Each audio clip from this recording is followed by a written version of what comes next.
Question 21. Consecutive members of alkyne homologous series differ by A. Cn H2n plus 1, B. CH, C. CH2, D. Cn H2n minus 2.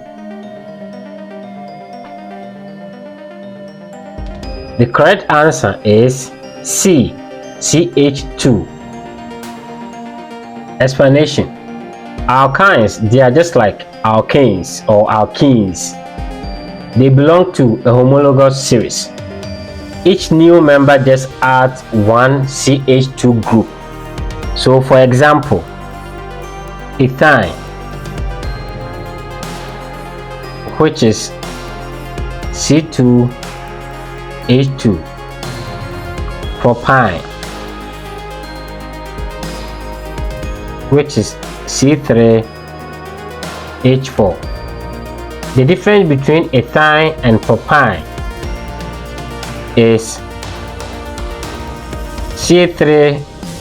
C3H4 minus C2H2 will be CH2.